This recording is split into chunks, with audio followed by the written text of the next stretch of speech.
Welcome to the Sober Bliss podcast, bringing you hints, tips, advice and inspiration as you walk your path to living a rich and full, alcohol-free life. Discover why sobriety is the most loving gift of self-care and self-love, and how you can feel empowered and joyous with your choice to live the abundant life of alcohol freedom that you deserve. I'm Gail MacDonald, coach, teacher, mum and tea drinker, living a life of alcohol freedom, and I'm here to help you to transform your relationship with alcohol in a way that feels good, so you can live the life you deserve without alcohol holding you back. Hello everyone, and welcome to this week's podcast with me, Gail from Sober Bliss.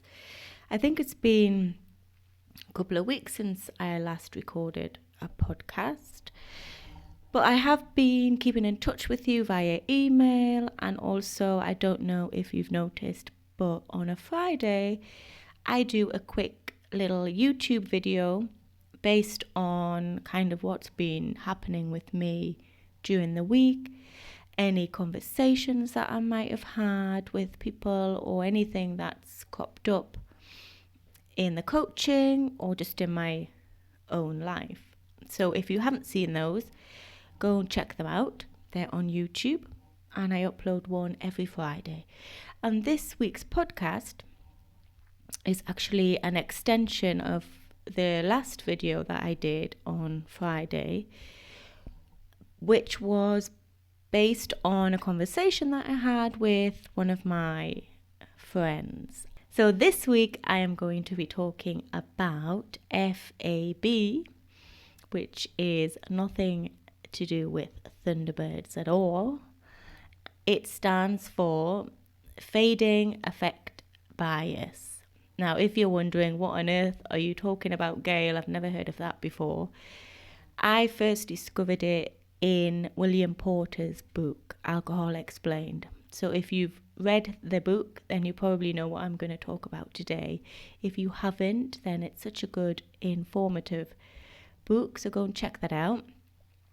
And today I'm going to be covering a little bit about what he says with regard to the FAB, or the Fading Affect Bias. And basically what it means is you kind of forget just how bad your drinking was, just how bad it made you feel, and you might start to glamorize alcohol again. You might start to think, well, maybe it wasn't that bad. And I want to tell you a little bit more about why that happens and what we can do to go through it, to get through it, to help us come out the other side. Because it is a thing. You will experience it, and it might be really challenging depending on the situation that you're in when you experience these thoughts, I suppose, the idea perhaps that maybe things weren't quite as bad as they were.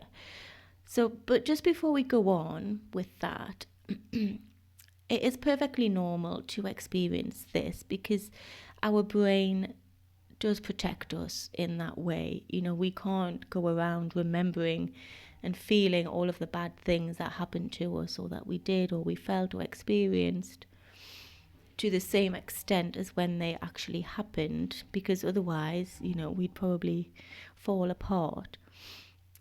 However, it is important that we don't completely forget where we were before we started this journey, because I think it's important to hold on to a little bit of that, because it helps to keep us motivated, it helps to keep us inspired. And I'm not saying we have to dwell on it, because we absolutely don't. I don't. But there are certain things of my past drinking, behaviors, feelings, emotions that I will remember, always remember, and they do help to remind me why I am not drinking anymore, why I don't want to drink, why I will never go back to drinking. So I don't think we should forget about what's gone before. However, I don't want you to dwell on it. But do think for a moment, before you started this journey, doesn't matter how far along you are, or even if you're just thinking about it, I want to stop drinking. Why do you want to stop drinking? How is your drinking making you feel? And the feelings and thoughts that might come up when you think about that might not be very nice. They might be emotional, painful. There could be some shame and guilt there. And if you are a little bit further on in your journey now and you are feeling quite content and secure in your sobriety, shall we say, happy at where you are and how far you've come, then yes, the feelings you felt before you stopped drinking or in the early days, the first couple of weeks, they might not be as extreme now as what they were then.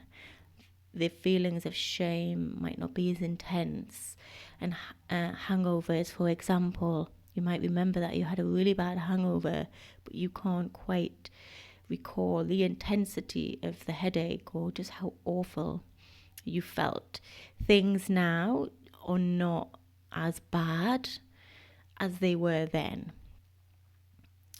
And while focusing on the pain and the shame and the hangovers are really useful in the beginning, because obviously I said that it is a big motivation, a big inspiration to move forward, to never go back to that place, to stop drinking, to not put yourselves in the position that you put yourself in. While these feelings and thoughts are painful and difficult, they are good in the early days in a weird way. They give us strength, they give us focus and the motivation to really move on, to stop drinking, because we don't want to go back there. Now, however, you probably don't feel quite as bad as you did then. You might be more focused on how good you're feeling now that you're not drinking, the benefits and rewards that you are experiencing right now. And this is really common, and obviously it's good because we don't want to be focusing and reliving all of the pain and the trauma and the stress over and over. We do want to move forward. We do want to focus on the benefits and look to the future. And while those events, the distress, the trauma of the drinking days are still in our minds, they are not as intense, as I said, as when they happened. We don't remember them quite as vividly, perhaps, as when they were happening. We haven't forgotten them, but our memories of them are not as clear as they were. The feeling, the emotions, the experiences are not the same now as they were then.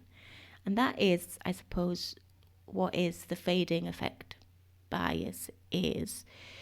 As we move further away from the pain that we experienced, in this case, the hangovers, the drunken behavior, the shame, the guilt, all of that, then we don't remember them as strongly as when they were happening, which is normal. It's sensible, obviously, because our brains don't want us to be stuck reliving that trauma again and again. And our minds, they do focus on the positive side of things. So we do remember less about the negative experiences of any situation. And our brain does that to protect us from trauma. Our brain is actually wired to seek pleasure in things, and it doesn't want to keep reminding you how bad things might have been. And you probably know this yourself if you've had any kind of traumatic experience whether that be involving drinking or not. If you've broken a bone, or if, like me, you've had a baby or two, and then you remember how difficult it was, how painful. But now, looking back, you think, actually, was it really that bad? Your brain kind of blocks out a lot of the trauma and the distress, which, as I said, is a really good thing, because we don't want to be carrying that around with us all of the time. However, in terms of our drinking, it means that we can actually forget just how bad things might have been, and just how bad that the drinking made you feel. And that is the important thing that I just keep, I want to stress again and again. It doesn't matter how much you drink or anything like that. It's about how your drinking makes you feel. And if it makes you feel bad enough to want to change, then that is really what matters. So you might be at the point now when, yes, your drinking made you unhappy, miserable, but perhaps you can't quite remember how bad it really was. And it's round about this time, and it can happen any time really, in terms of, months or weeks or years or whatever. But you might experience it as a thought of, well, maybe it wasn't that bad. Maybe I could just moderate. Or maybe you start to maybe glamorize or romanticize or get a bit nostalgic, or even miss the drinking days in some way. We might remember more the fun that we had when we were drinking, and the pain of the hangover, or the shame or the guilt or the regret might not be as strong in your mind as the thoughts or feelings that you're having perhaps about the fun, or just how much alcohol seemed to make that particular party or holiday or event better in your mind. And this can be a really tricky place to be, because we do feel like we're being pulled in two different directions. On the one hand, obviously, we are so grateful and happy to be where we are right now, whether that is 2 weeks in, a month, 6 months, a year, whatever, because we do feel really good now that we're not drinking. The rewards and the benefits of living alcohol free, they are, as you know, so good that we really don't want to go back to where we were. We want to keep going. We really, really do. However, on the other hand, we might get the thoughts, the feelings. We might start to, get the notion that actually maybe it wasn't that bad. Maybe I've made it all up. Maybe I'm being a bit dramatic about the whole thing. Or we begin to perhaps worry that life won't be the same again. Maybe you might think, gosh, I've made a mistake. Maybe I can moderate, because I can't be as happy or social or as relaxed now without a drink ever again.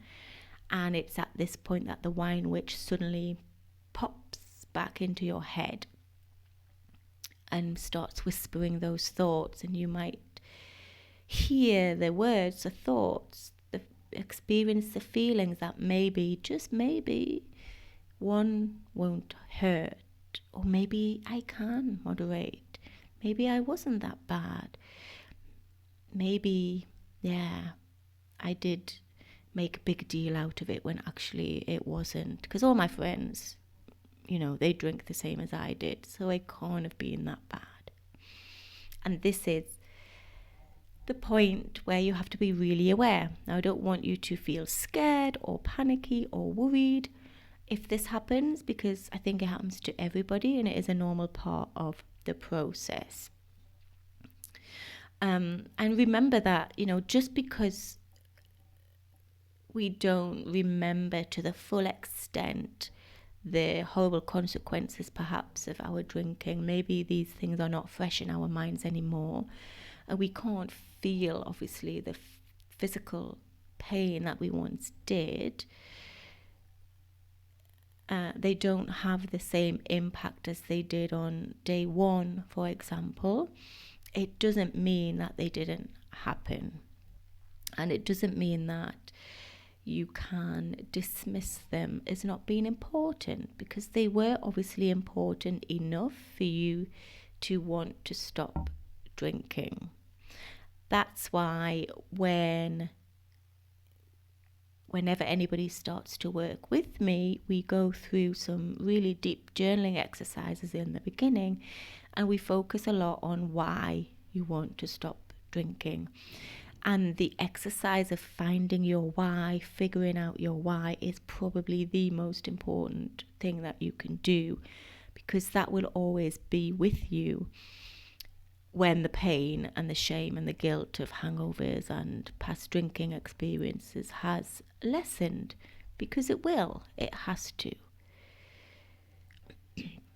So how do we kind of get past this tricky situation? The first thing is remember your why. Always go back to why you are here, why you are doing this in the first place.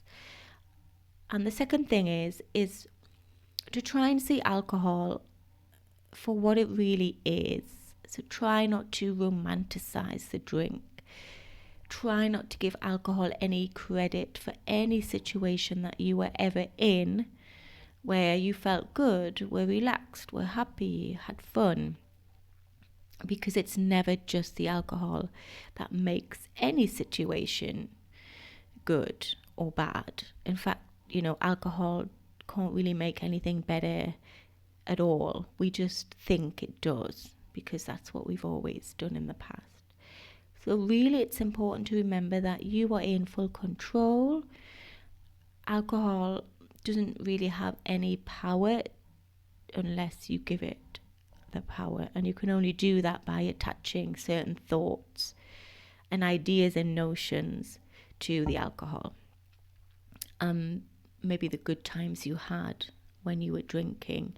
Your brain will always focus on the good things as opposed to the bad things. That doesn't mean that the bad things didn't happen, just means that we're further away from them so they don't seem as bad. That's basically what's happening with the whole FAB, fading affect bias. We forget how bad things were because we're not living through them at the moment, and we have to move away from them, but that doesn't mean they didn't happen.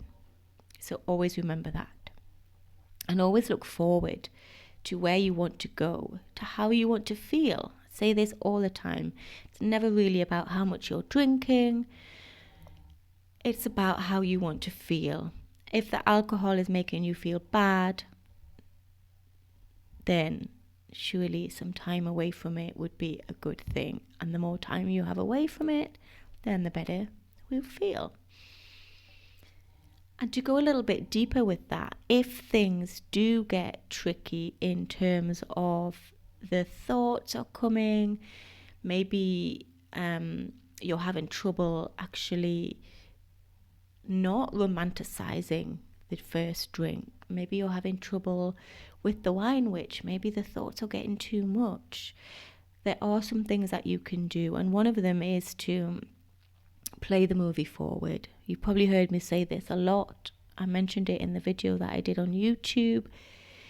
When we play the movie forward, it means that we visualize, imagine, if you like, what would actually happen if we did have that drink. The wine witch is there saying, go on, one, surely one won't hurt. But I want you to remember that it's never just one. It just never is.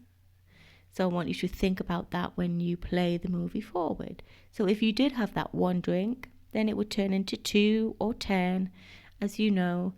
And I want you to focus on what would happen after that. So go through the whole day, the whole evening,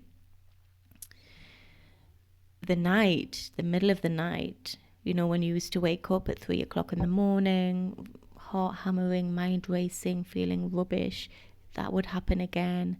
Then you've got the hangover the next day, and then the rest of the day, and even the day after that. So that one thought, that one little whisper from the wine witch has a lot of consequences. A day's worth, 2 days worth, and depending on what you do after that, you could be back to drinking. So it's important to think about, in these situations, what would one drink actually look like, and then decide if you want that or not. And probably you wouldn't. And often that is enough to stop the wine witch in her tracks, I suppose, and realize that actually I don't want this, and remembering why you don't want it. Another thing that you can do if you experience this fading effect bias, you experience the thoughts, the feelings, is to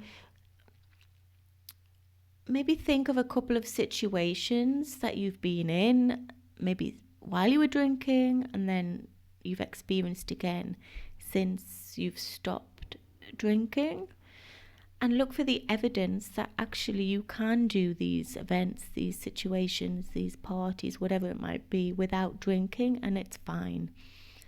You can have a really good time.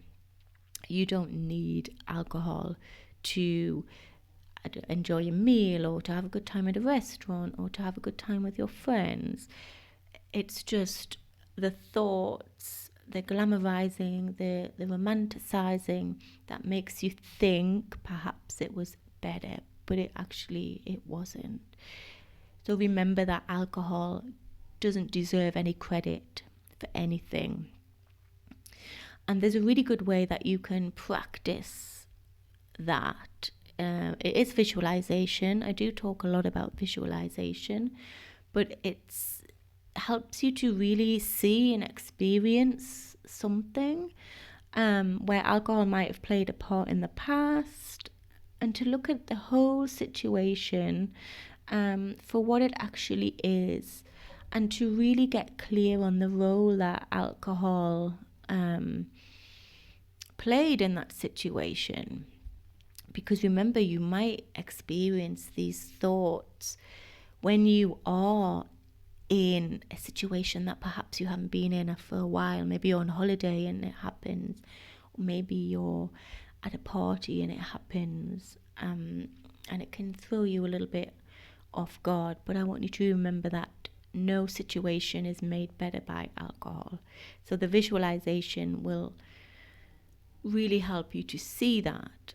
And you can take your time with this, choose your own scenario, situation if you like, but just something to think about is, for example, it's summertime and you've just come back from work, let's say. So you get in the shower and you change into your favorite summer loungy clothes, and then go in the garden and you sit down and you take a big swig of an ice cold beer. That's what you used to do. And it's so easy to get lost in the idea that, the only reason that you are enjoying yourself after work in the garden is because you're having a nice cold beer. And we think, gosh, it won't be the same unless I've got the beer. I won't be as relaxed. I won't feel as chilled out. I won't enjoy myself because something will be missing. And yes, it will be missing. But the moment that you are experiencing is the moment, just because it is. It's got really nothing to do with what you're drinking. So, for example, going back to being in the garden after work, of course, it's amazing to be sat there outside when it's hot, relaxing with a nice cold beer, but really anything would do. Anything cold and refreshing would hit the spot just as well as the beer would have done. But that's the thing that we tend to focus on, that moment. However, if you play the movie forward, like I suggested, and I live in Spain, so I know what it's like drinking in the sun. That one cold beer might seem like a good idea at the time, and one is probably okay, but as we know, it never is just one.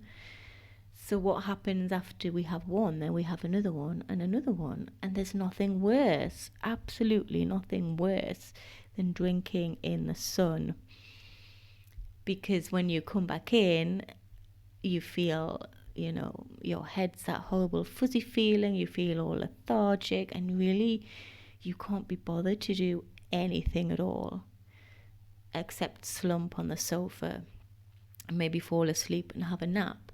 So that moment that you think might be so lovely and relaxing and amazing, of sitting in the garden on a hot day having a beer, will actually turn into a whole afternoon wasted on the sofa feeling crap, basically. However, if you had a really gorgeous non-alcoholic drink, or even just a tall glass of ice water with lemon and mint, then you're going to feel really cool, really chilled, relaxed, enjoying yourself in the sun, which is the whole point after being at work all day. You just want half an hour chilling out, relaxed. And then you don't get the horrible after effects of the alcohol. So you won't waste the rest of the evening feeling rubbish on the sofa. You won't struggle to put the kids to bed. You won't be grumpy and, annoyed because you have to cook dinner after a glass of sparkling water, the same way as you would after 4 or 5 beers or 2 or 3 glasses of wine. And this is true to remember about every situation. Generally, it's just the idea of that one drink that makes it seem like a good idea. It makes it seem that alcohol makes everything better, when actually it doesn't. It doesn't have the power to make any moment better or happier. You do, and the people you spend it with do. And the fact that the sun is shining, or you're in the garden, or maybe it's cold and you're in front of the fire with a hot chocolate, is the thing that makes the moment special, really not the alcohol at all. So I would really love you to not give alcohol so much power, not to give it the credit that we have been giving it, because it's not the be all and end all of any situation. You can and will enjoy all of these moments and more without an alcoholic drink.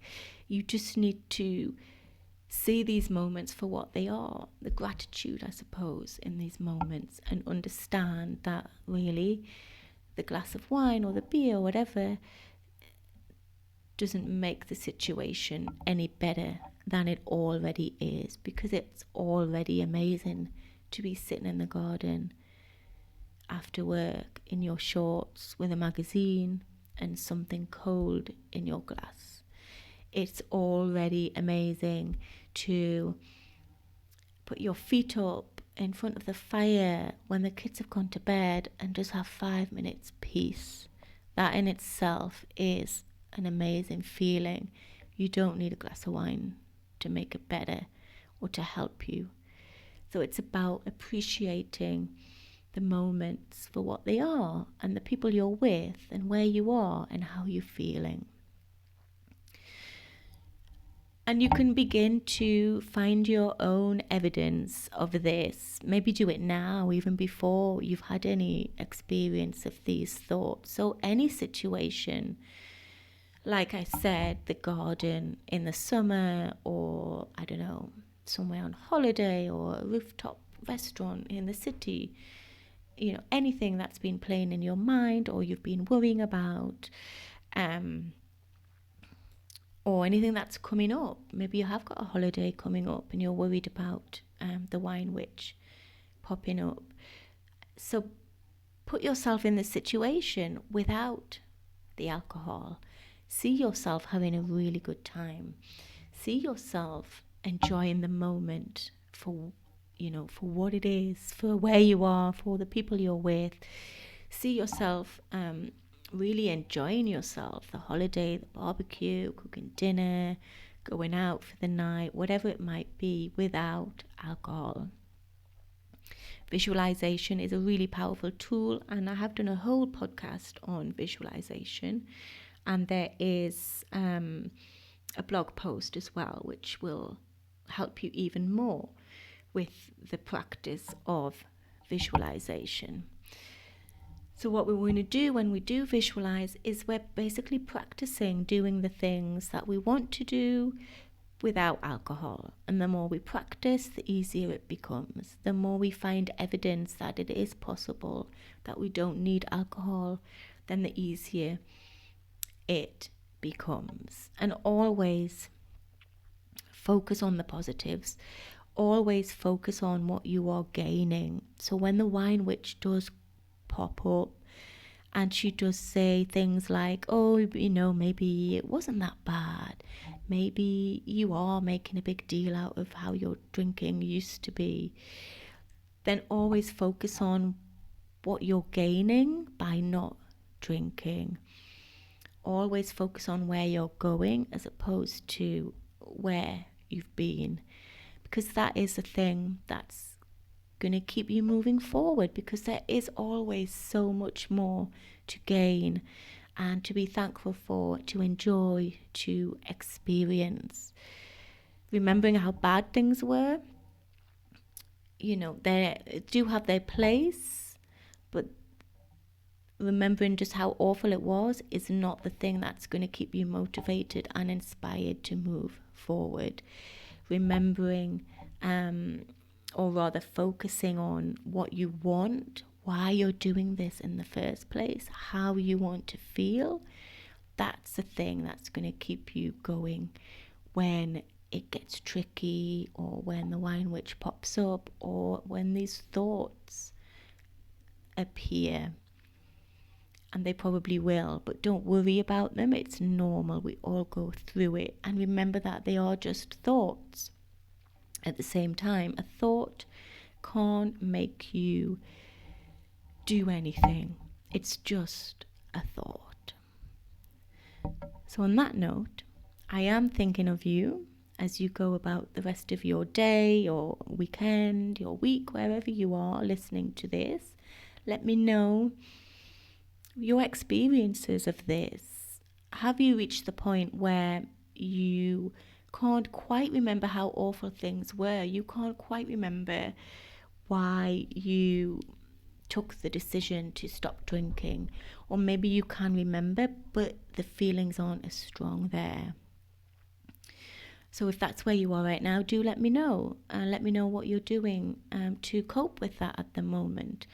And let me know what it is that you want to achieve by not drinking. How do you want to feel? I'd love to know your experiences about that. And this is something that will crop up from time to time. I've had many conversations with people about this, and if you experience it, it's totally normal. Don't freak out and think, oh gosh, it means that my willpower's fading, or it means that I'm struggling, or it means that I'm at risk. Not necessarily. And the fact that you know about it now, the fact that you are aware of it, is really going to help you, because now you know how to get through it. Now you know what to do about it.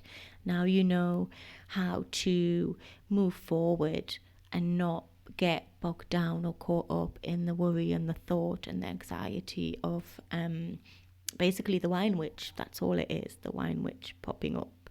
So yeah, I'd love to hear your experiences of this.